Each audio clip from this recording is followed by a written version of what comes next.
कोई भी मांग हमारी गैर कानूनी है तो हमें कोई भी आके यहाँ बताए, और अगर नहीं बता सकता तो हमें रोक भी नहीं सकता। ऐसा मेरा निवेदन है आप सब लोगों को।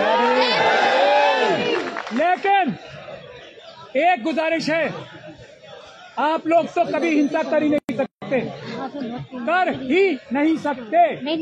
क्योंकि आप वेट करवा दिए। ये बात हमें सही तरह पता है, पूरी दुनिया को। जो आरएसएस के लोग हिंसा करेंगे या करते हैं, उनकी भाई भड़कावे में आपको नहीं आना है। कुछ भी करें वो, हमारे ऊपर पत्थर फेंके, डंडे चलाए, लाठी चलाए, आप लोगों को अपनी बहादुरी दिखानी है। हिंसा नहीं होने दे, ऐसा अपने आप की बहादुरी हमें दिखानी है। किसी भी हालत में इतनी सी भी हिंसा हम आरएसएस के लोगों को ना करने दें, ये हमारी जिम्मेदारी है। हम साथ हैं, हम साथ हैं, हम साथ हैं। बस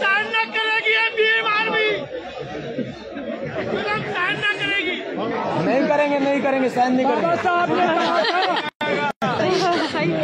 बाबा साहब ने कहा था 1000 तलवारों से ज्यादा ताकतवर एक कलम है, वो संविधान। ये संविधान 1000 तलवारों से, 1000 बंदूकों से ज्यादा ताकतवर है।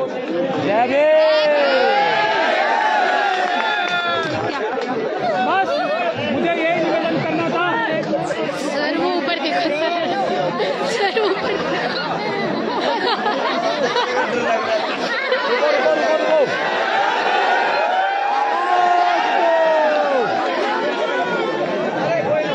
आवाज दो,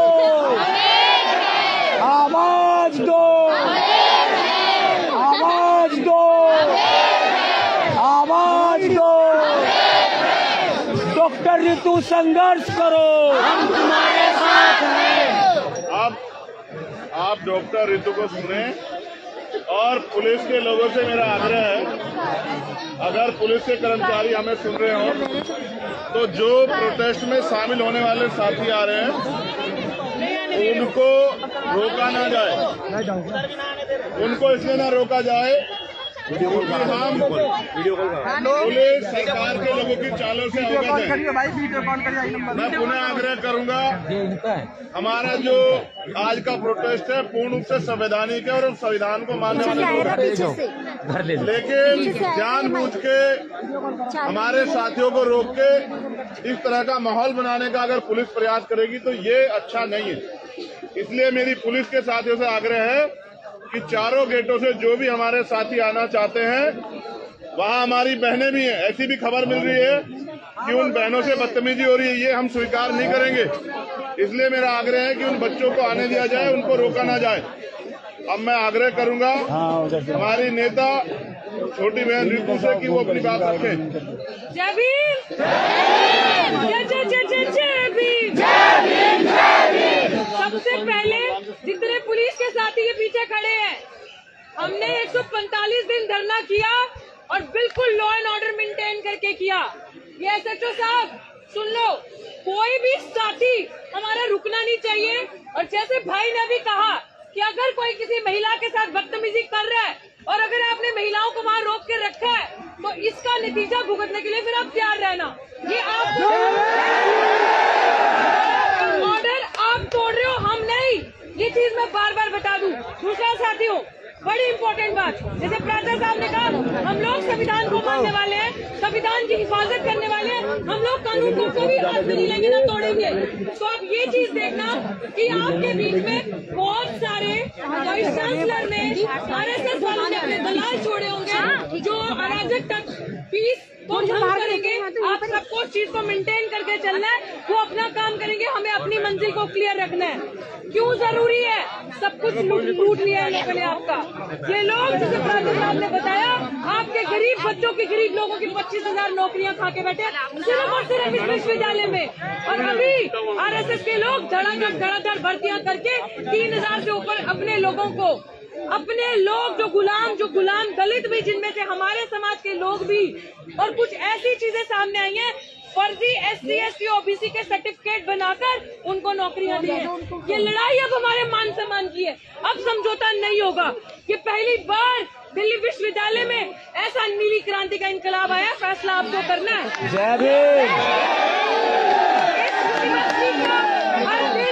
हर दिन इस यूनिवर्सिटी का भगवाकरण हो रहा है, हर दिन इस यूनिवर्सिटी में शाखाएं लग रही हैं, हर दिन इस यूनिवर्सिटी में RSS की शाखाएं लग रही हैं। जिस जगह हम प्रोटेस्ट करते हैं ठीक 10 कदम दूर RSS की शाखा लगती है, और यही पुलिस कर्मी जो खाकी के अंदर भगवा पहनकर उन लोगों को कुछ नहीं कहते और हम लोगों को रोका जाता है यूनिवर्सिटी के अंदर जाने से, यूनिवर्सिटी में अपनी बात रखने से, हक की लड़ाई, सम्मान की लड़ाई लड़ने से। एक अपराधी आप सबके सामने सविता रॉय अभी भी अपनी कुर्सी पे कार्यरत है, आप समझ सकते हैं। इसी अमित शाह पुलिस ने चार्जशीट जमा किया उस अपराधी पे। तो आज मैं अपने साथियों से, भाई चंद्रशेखर आजाद से, एडवोकेट महमूद प्राचा जी, जिनकी वजह से आज ये लड़ाई हम इतने मजबूती से लड़ पा रहे हैं, जिन्होंने हमें लड़ना सिखाया, झुकना नहीं सिखाया। बाकी मेरे भाई अभिषेक जाटव जी, भाई सतपाल जी, सब यहाँ पे हैं। माफ करना अगर किसी का नाम नहीं ले पा रही हूँ। जय भीम, जय भीम। तुम संघर्ष करो। ये जो क्रांति अभी यहाँ होने जा रही है साथियों, याद रखना, पहले दिन कहा था सर पे कफन बांध के आए हैं, सफेद नहीं नीला। वापसी का रास्ता हमने नहीं देखा। हमारे हाथ में संविधान है। इन लोगों ने, आपके जो शरीफ लोग, शायद उनकी आवाज मेरे जितनी बुलंद नहीं होगी, शायद उनकी आवाज मेरे जितनी ताकतवर नहीं होगी, पता नहीं क्या मजबूरी होगी उनकी कि अगर 10 लोगों का परिवार है तो एक इंसान कमाने खाने वाला है। उन लोगों की थाली से निवाला छीना इन लोगों ने। 22-22 साल, 15-15 साल, 10-10 साल से पढ़ाते लोग दिल्ली विश्वविद्यालय में इन्होंने निकाल दिया, क्योंकि उनका कोई माई बाप नहीं था इंटरव्यू में बैठा हुआ, उनके पास पैसे नहीं थे देने के लिए। और एक बड़ी खबर पूरे सबूतों के साथ मैं आपको बताती हूँ भाई, आपके भी संज्ञान में ला रही हूँ। एक रामजस कॉलेज, इस लाल बत्ती पे रामजस कॉलेज में चेयरमैन के साथ सेटिंग करके सब सबूत है हमारे पास। वो काम हम नहीं कर सकते। हमारे बाबा साहब ने बोला है संघर्ष करो, शिक्षित बनो, पढ़ो लिखो। हम नहीं किसी को फोन कॉल आधी रात को 1800 फोन कॉल करके और हम नौकरी लें, हमारे अंदर वो चीजें नहीं है। हम गुलामी नहीं करेंगे, हम अपने कैरेक्टर से समझौता नहीं करेंगे, लेकिन यहाँ पे इस तरीके से नौकरियां दी जा रही है, इस तरीके से पैसे से और महिलाओं के मान सम्मान से खेलकर। और हमारे मान सम्मान की लड़ाई हम लड़ेंगे। हम अपनी किसी भी बहन को ऐसा गंदा काम करने के लिए मजबूर नहीं होने देंगे एक नौकरी लेने के लिए। ये भाई आप लोगों पे प्राचा साहब जिम्मेदारी है, मैं इसके पूरे तथ्य आपको दूंगी कि किस तरीके से महिलाओं को मेंटली और सेक्सुअली एक्सप्लॉइट करके यहाँ पे नौकरियां दी जा रही है। तो मैं चाहती हूँ, अरे रुक जाओ, अरे 2 मिनट रुको भाई, सुनने दो। ये चीज आपको समझने की जरूरत है कि आपकी बहन बेटी की जहाँ बात आती है उसके ऊपर हम कुछ नहीं समझेंगे, क्योंकि बाबा साहब ने एक ही चीज कही थी कि मैं उस समाज की तरक्की तब समझूंगा उस समाज की महिलाओं ने कितनी तरक्की की है। और आज अगर महिलाओं ने ये बेड़ा उठाया है तो मैं कहती हूँ ये मजबूरी है सबकी, जितने भी हमारे समाज के पुरुष है, भाई है, कि साथ कंधे से कंधा मिला के आगे आकर देना है। और आज जब तक वाइस चांसलर को यही पुलिस वाले बाहर नहीं लेकर आते, और ये पुलिस का फर्ज बनता है कि जहाँ पे संवैधानिक तरीके से प्रोटेस्ट हो रहा हो और संविधान को आगे रख के उसकी पालना करके मान रहे हो, तो ये रास्ता खुद खाली करेंगे। SHO साहब, DCP, ACP सब जाके वाइस चांसलर को बाहर लाएंगे और बताएंगे एक अपराधी को किस तरीके से उन्होंने अभी तक कुर्सी पे कार्यरत रखा हुआ है। यही आप सबसे कहूंगी, पीस को मेंटेन करके रखना है और हम इसी दरवाजे से अंदर जाएंगे। 4 नंबर गेट पे बंद ताले, भाई ताले बंद है हमारे लिए, प्राचा साहब ताले बंद है वहाँ पे हमारे लिए, समझ लीजिए आप। वो ताले हमें देख के बंद होते हैं। जब साथी आशुतोष या मेरे जैसे लोग जब वहाँ पहुँचते हैं विश्वविद्यालयों में तो वो ताले लगा दिए जाते हैं। मतलब हम नहीं जा सकते अंदर विश्वविद्यालयों की, ये हालत है दलित आदिवासी। अगर मैं दलाल बन जाऊँ, मैं गुलाम बन जाऊँ, अपनी आवाज बंद कर दूँ तो 1 मिनट में सब कुछ मेरे लिए भी आ जाएगा। लेकिन समझौता नहीं चाहिए। तुम नहीं खरीद सकते पैसे से मुझे कि 1 लाख की नौकरी का लालच दोगे। नौकरी नहीं, और इनकी औकात क्या है हमें नौकरी देने की। ये लोग हमें एनएफएस करते हैं, नॉट फॉर्म सूटेबल, खुद उस कुर्सी में बैठने के लायक नहीं है। अगर इनका कोई गॉडफादर ना हो इंटरव्यू में, तो हम सब इस लड़ाई को मजबूती से मिलकर लड़ेंगे। अभी बोलेंगे तभी तो बना मंच से आपको आदेश आएगा, उस आपके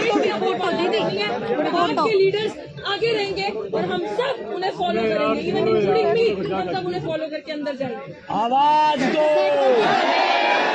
आवाज दो। दीदी जय भीम। देखो, आज की ये आंदोलन जो लंबा चल रहा है, हम तो शारीरिक रूप से उस तरह सब लोग शामिल नहीं हुए, लेकिन जितने लोग पहले दिन से इस आंदोलन को आगे बढ़ा रहे हैं, मैं उन सब भाइयों का, बहनों का धन्यवाद देता हूं। आशुतोष भाई, वीर सिंह जी, नेहा, मनोज जी, बाल मुकुंद जी, संजीव तोमर जी, महमूद भाई और आज की हमारी नेता। और मैं तो इसको मना कर रहा हूँ, नौकरी वोकरी के चक्कर पे मत पड़ो। नहीं, न्याय तो मिल ही जाएगा। न्याय देने वाले हाथ अपने मजबूत करो। मैं तो इससे कहूंगा, सार्वजनिक रूप से कहूंगा कि ऐसी धारदार आवाज को पार्लियामेंट में होना चाहिए। जो बात वो सड़क से इतनी मजबूरी उठा सकते, अगर पार्लियामेंट में होगी तो शायद जवाब देना मोदी जी को भी और उनके चमचों को भी भारी पड़ जाएगा। ऐसा मैं उनकी हर बात से सहमत हूँ, हर मांग से सहमत हूँ। इनकी एक बात से असहमत हूँ। इन्होंने कहा कि हम जमीन पे बैठ के उनसे बात करेंगे। हम नहीं बैठेंगे जमीन पे, हम बैठेंगे कुर्सी पे। इस कुर्सी पे बैठने का अधिकार संविधान ने हमें दिया है, क्योंकि ये वकील है, अनुशासित है, इसलिए हमें कोशिश करते हैं कि हमारे आंदोलन को कोई परेशानी ना हो। ये सच है, आंदोलन को कुचलने के लिए सरकार तरह तरह के हथकंडे अपनाएगी, लेकिन याद रखो, ये भी रोटी खाते हैं, हम भी रोटी खाते हैं। हम किसी भी कीमत पे अपने आंदोलन को पीछे हटने नहीं देंगे। दूसरी बात, मैंने एक मांग की थी कि जो लोग सड़क पे हैं उनको आने दिया जाए। मेरा ऐसा विश्वास है कि हमारी बात को सुना गया होगा। अब हम जो आगे की हमारी तैयारी है, हम लोग उस पर चलेंगे। और फिर आपसे कह रहा हूँ, एक दिन में कोई लड़ाई नहीं जीती जाती, कोई लड़ाई नहीं। अभी तो आप ये चाहते हो कि वो गिरफ्तार हो जाए, अभी तो उनको सजा मिलेगी। अभी लड़ाई बहुत लंबी है। हमारे लोग एक बार में सोच लेते लड़ाई खत्म हो गई। अभी आपको कई बार अपनी ताकत का प्रदर्शन करना पड़ेगा। और मैं एक और छोटी बात कहता हूँ, छोटी इसलिए कह रहा हूँ क्योंकि बड़ी बात कह के कुछ होता नहीं है। अगर आज से काम नहीं चलेगा तो फिर हमें अपनी ताकत दिखाने के हम पे बहुत सारे तरीके आते हैं। हमने ये ताकत जमा मस्जिद पे भी दिखाई है, हमने ये ताकत सतगुरु रविदास जी महाराज के जब गुरुघर टूटा उसमें भी दिखाई है, हमने ये आदत अभी 21 तारीख को भी दिखाई थी। और अगर दोबारा दिल्ली उस ताकत को देखना चाहती है तो दिल्ली का स्वागत, दोनों हाथ से स्वागत है। इतिहास गवाह है जिस दिन हम दिल्ली आते हैं ताकत से, उस दिन के बाद दिल्ली में अच्छे अच्छों के मैंने इसको मैंने मना किया कि मैं घोषणा नहीं करूंगा, वरना यूनिवर्सिटी की हो जाएगी छुट्टी और धारा लग जाएगी 144 और दिल्ली में मना हो जाएगा कि भाई कुछ नहीं करना। अभी तो सिर्फ ये बताने के लिए है कि इसको देखो, असल लड़ाई उस दिन है, ये तो लड़ी रही है, बोल भी रही है और भाई सब लोग इसके साथ है, भीम आर्मी बीएसएफ के लोग भी साथ है, लेकिन इसके आंसू नहीं देख पाया मैं। देखो सच बात ये, बहनों को रोते हुए देखना ये मेरे बस की बात नहीं। जब ये उस दिन रोई ना तो ऐसा लगा कि क्या कर दें। और हिमांशु जानते हैं इस बात को, मैंने 1 तारीख को कहा था हिमांशु से कि 1 दिन का मैं समय निकाल के आता हूँ, लोकसभा से चलेंगे, लेकिन उससे पहले ही सब गड़बड़ हो गया। देखो वो बहुत तेज है, हमारे फोन सुन रहे हैं महमूद भाई, उनको पता लग जाता है कि कब हम क्या करने वाले, इसलिए पहले तैयारी कर लेते हैं। उन्होंने आंदोलन कुचला इसलिए, उसको हटाया इसलिए, चोरी डकैती इसलिए की कि आंदोलन बड़ा पत्थर ताकतवर हो जाता है। ये तो जिंदा लोग का आंदोलन है। तो मेरा विश्वास है कि आंदोलन वहीं चलेगा, पूरे जोर शोर से चलेगा और आंदोलन जीतेगा भी, क्योंकि सबसे बड़ी ताकत हमारे पास संविधान है इस संविधान के जरिए हम उनको सजा भी कराएंगे और जो 25,000 वैकेंसियां बैकलॉग बाकी है उसको पूरा भी कराएंगे। और यूनिवर्सिटियों में जो एक और बात बताई तथ्यों के साथ, रितु ने कहा कि मेरे पे जानकारी है कि अपमानित होके सौदा करके बहन बेटियां यहाँ नौकरी करना चाहती, इस व्यवस्था को हम लोग डायनामाइट लगा के उड़ा देंगे अगर किसी का दिमाग खराब हो गया। हम दिखावे के लिए नहीं करते हैं कि हम बहन बेटियों का सम्मान करते हैं। हम भाजपा आरएसएस के लोग इतना नहीं है।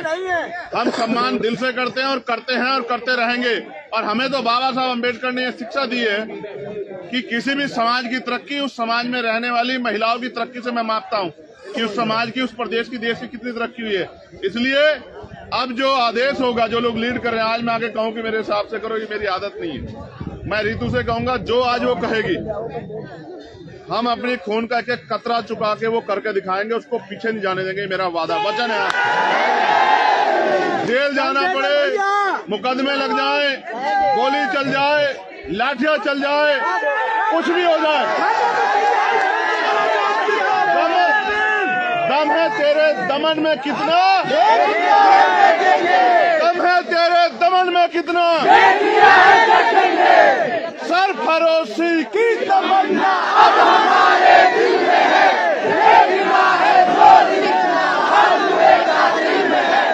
और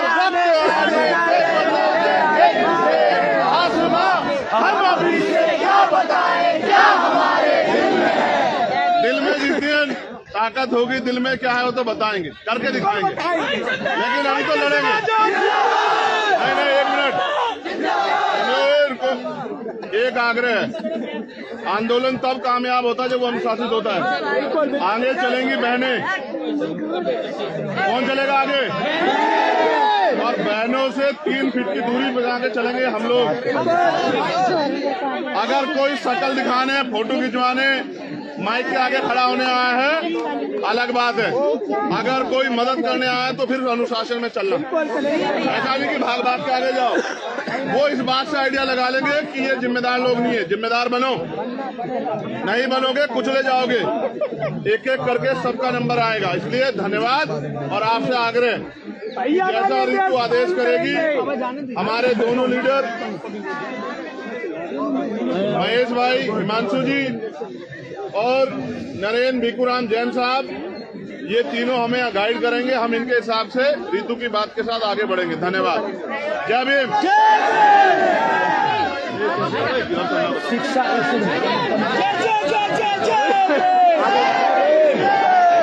सावित्री